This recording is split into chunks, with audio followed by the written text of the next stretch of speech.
Seorang lelaki tua berwajah tenang menghampiriku. "Selamat datang, nak," ucapnya dengan suara pelan namun jernih. "Jarang ada yang datang ke desa kami. Apa yang membawamu kemari?"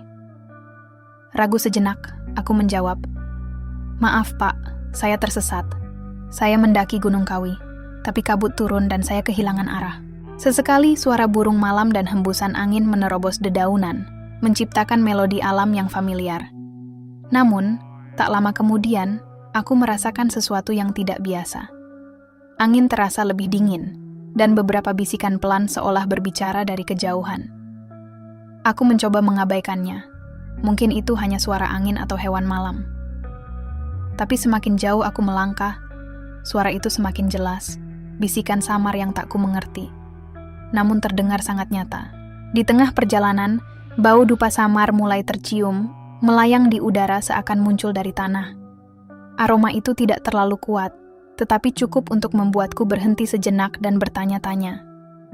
Meski merasakan kejanggalan, aku memutuskan untuk melanjutkan perjalanan.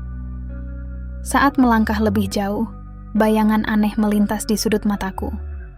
Ketika aku menoleh, tak ada apa-apa, hanya pepohonan dan kegelapan malam. Perasaan aneh itu tetap melekat, seolah ada sesuatu yang mengawasi setiap gerakanku. Aku berdoa dalam hati, meminta perlindungan dari Yang Maha Kuasa. Mungkin aku hanya terpengaruh cerita mistis tentang Gunung Kawi, tentang desa gaib dan makhluk halus yang konon bersemayam di lereng gunung. Namun, aku tak menyangka malam itu hanya awal dari sebuah perjalanan yang akan mengubah hidupku selamanya. Ketika kabut mulai menyelimuti jalur yang kutempuh, aku sadar bahwa jalan pulang mungkin tidak akan mudah. Petualangan aneh ini baru saja dimulai.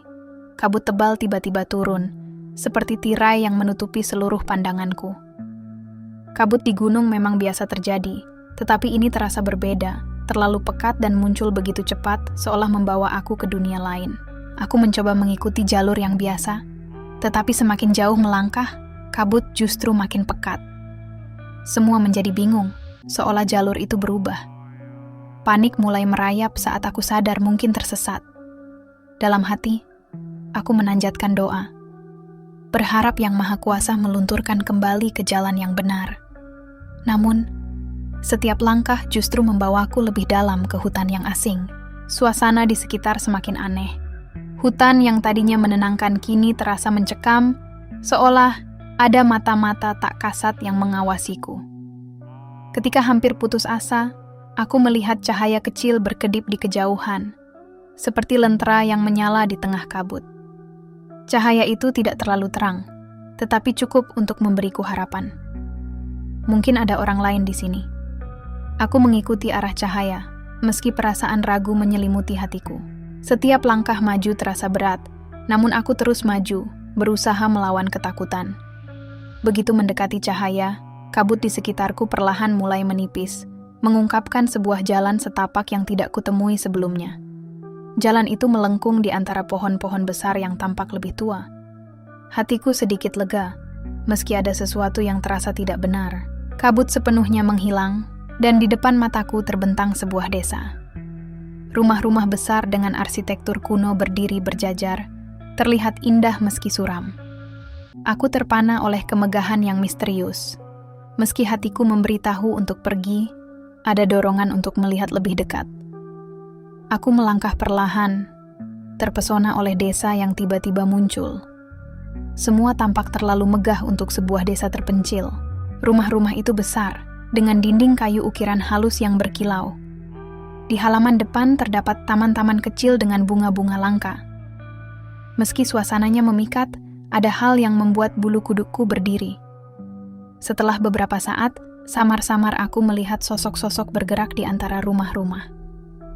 Mereka muncul, berjalan perlahan ke arahku, menyapaku dengan anggukan ramah. Tetapi ada sesuatu di mata mereka yang tak bisa kujelaskan. Seorang lelaki tua berwajah tenang menghampiriku. "Selamat datang, nak," ucapnya dengan suara pelan namun jernih. "Jarang ada yang datang ke desa kami. Apa yang membawamu kemari?" Ragu sejenak, aku menjawab, "Maaf, Pak, saya tersesat. Saya mendaki Gunung Kawi, tapi kabut turun dan saya kehilangan arah." Lelaki tua itu mengangguk seolah mengerti.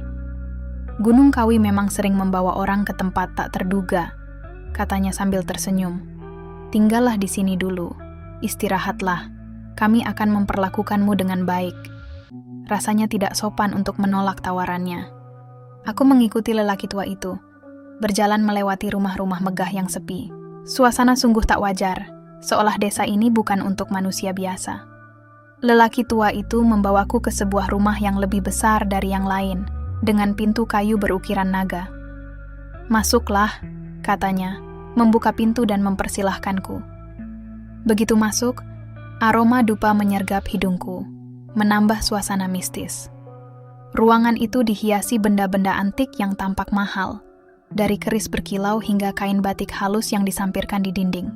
Meskipun indah, suasananya menimbulkan ketakutan. Sambil duduk, aku bertanya-tanya bagaimana bisa tiba di tempat ini. Sebelum aku sempat bertanya lebih jauh, lelaki tua itu berbicara lagi. Desa ini bukan desa sembarangan. Kami semua di sini telah memilih jalan yang berbeda. Katanya dengan nada yang dalam, seolah menyimpan banyak makna. Kami menerima kekayaan dan kemewahan, tetapi itu ada harganya. Kata-kata itu membuat jantungku berdebar. Ada sesuatu di balik senyuman dan keramahan mereka, sesuatu yang terasa salah. Saat lelaki tua itu mempersilahkan duduk, para penduduk desa berkumpul di sekeliling rumah besar ini. Mereka memandangku dengan senyum kaku. Semakin lama semakin terlihat aneh. Aku mencoba bersikap tenang, berterima kasih pada lelaki tua itu, tetapi ada yang mengganjal. Makanan dan minuman yang ditawarkan tampak menggoda, namun instingku berteriak. Ada sesuatu yang salah. Mungkin nanti saya akan coba, kataku sambil tersenyum kaku. Perasaan takut semakin kuat, dan saat aku bertanya tentang desa ini, mereka hanya tersenyum, seolah pertanyaanku lelucon. Desa kami memang bukan untuk semua orang. Tidak semua orang bisa menemukan tempat ini, jawab lelaki tua itu penuh misteri. Pikiranku bergejolak. Tidak mungkin desa megah ini tersembunyi di Gunung Kawi tanpa seorang pun tahu. Namun, sulit untuk memalingkan pandanganku dari keindahan di sekitarku. Desa ini seperti perpaduan antara kenyataan dan mimpi. Saat malam menyelimuti desa, suasana berubah menjadi lebih gelap. Rumah-rumah yang megah perlahan mulai meredup, mengisahkan bayangan yang merayap. Aku mulai mencari alasan untuk pergi, ingin menemukan jalan keluar sebelum hal yang lebih buruk terjadi. Namun, setiap kali aku melangkah keluar rumah, warga desa memandangku dengan tatapan tajam, seakan tak ingin aku meninggalkan tempat ini. Semakin aku mencoba keluar, semakin kuat sesuatu menahanku di sini. Dalam kepanikan, aku berdoa dalam hati, mohon perlindungan dari Tuhan. Dalam keheningan malam, samar-samar aku mendengar suara bisikan, seakan doa yang dipenuhi kekuatan jahat. Warga desa, di balik ramahnya, ternyata menyimpan sesuatu yang gelap dan mengerikan. Ketakutan semakin menguasai diriku. Di balik kemewahan desa ini, aku merasakan aura kegelapan yang mendalam, seolah desa ini ditopang oleh sesuatu yang tak seharusnya ada. Seorang pria seperti pemuka desa mendekat. Dia berpakaian hitam anggun, wajahnya dingin, namun ada kesan tajam dalam tatapan matanya. Dia mempersilahkanku duduk di kursi kayu antik. Suasana tenang, seolah kekuatan menahanku untuk tetap mendengarkan. "Apa yang kau cari dalam hidup ini?" tanyanya. Suaranya dalam dan tajam, mengusik batinku. Aku terdiam, bingung harus menjawab apa. Pertanyaannya sederhana, tetapi di tempat ini terasa berat. "Kenapa Bapak menanyakan itu?" tanyaku hati-hati. Dia tersenyum, lalu melanjutkan. "Kami hidup dalam ketenangan dan kemakmuran yang tak pernah bisa kau bayangkan. Desa ini tidak seperti desa lain. Semua di sini telah menemukan kedamaian." Tawaran itu menggoda, terutama bagi seseorang yang sering merasa hidup penuh ketidakpastian. Namun ada yang aneh di balik kata-katanya. Di sini, siapapun bisa mendapatkan apa yang diinginkan. Semua yang kau anggap sebagai keinginan terbesarmu, kami bisa memberikannya. Jantungku berdebar mendengar itu. Tawaran ini jelas memiliki konsekuensi. Dia menatapku dalam-dalam, mencoba menembus pikiranku. "Kau hanya perlu tinggal di sini, menjadi bagian dari kami, dan semua keinginanmu akan terwujud. Dengan sisa keberanian, aku berkata, "Maaf, tawaran Bapak sangat menarik, tetapi saya hanya pendaki yang ingin menikmati alam dan ketenangan. Saya tidak berminat tinggal di sini." Wajah pemuka desa berubah, senyumnya memudar, digantikan ekspresi datar. Jalan keluar dari desa ini tidak semudah itu. Kau harus memilih dengan bijak, karena sekali menolak, kesempatan kedua tidak akan datang. Kata-katanya membuatku terperanjat. Menolak tawaran ini mungkin bukan keputusan yang akan diterima. Dengan keberanian tersisa, aku berdiri. Saya lebih baik pulang. Hidup sederhana saya di luar mungkin tidak seindah desa ini, tetapi itu adalah hidup yang nyata. Tanpa menunggu jawaban, aku keluar dari rumah besar itu. Di luar, penduduk memandangku dengan tatapan semakin aneh. Aku berdoa, berharap Tuhan melindungiku. Suasana desa berubah drastis. Langit gelap, suhu turun, dan segala sesuatu diselimuti kegelapan yang menusuk.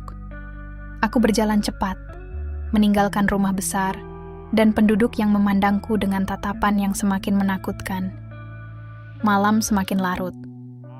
Kegelapan pekat membuatku sulit melihat. Tak ada suara selain detak langkahku di atas tanah berbatu. Tiba-tiba, suara aneh terdengar.